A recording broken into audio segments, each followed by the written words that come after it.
আর তুই রিচার্জ করবি না বল? না রিচার্জ করবো না, অপারেশন করবো। আরে স্যার একটু বোঝার চেষ্টা করুন, আপনি রিচার্জটা না করলে আপনার সিমটা বন্ধ হয়ে যাবে। আর অপারেশন না করলে যা সিম সেই যে বারা বন্ধ হয়ে যাবে। ये क्या हो गया? ये क्या सुन रहा हूँ मैं? ওটা আমাকে কথা বললে বে। ডক্টর সাহেব এটা।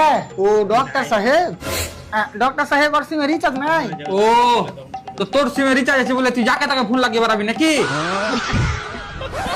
মুখ সামলে কথা বলুন, আমি এই কোম্পানির রেসপেক্টেড এমপ্লয়। বাংলায় লেবার বলে ওটাকে। তোর কপালে কিল দেনা জ্বর করে দেবো, বুঝতালি তো? আমার সাথে একটু ভালোবেসে কথা বল না তো। ডক্টর সাহেব ওকে বলো যে তোর বহুকে ফোনটা দে, আমি ভালোবেসে কথা বলছি। আবে তোর বহুকে ফোনটা দে, আমি ভালোবাসা কথা বলছি। বে ভালোবাসা মানে ওই ভালোবাসা নয়, ভালোবাসা মানে হচ্ছে শান্তির সাথে কথা বলো। শান্তির সাথে ভালোবেসে কথা বলা যাবে না।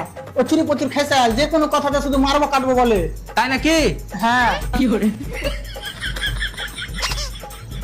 আরে স্যার মানে আমার সাথে শান্তির সাথে কথা বলুন। ভাই একসাথে দুজনের সাথে কি করে কথা বলবো? Hello hello hello hello. লে বারা শান্তি হয়ে গেল হাত থেকে। সারবাদে তুই উল্টা করে সুত। উল্টা করে শুনবো? হ্যাঁ পাথর তো সামনে দিকে। আরে তুই সুত না পেছন দিক দিয়ে বাইর করবো পাথর।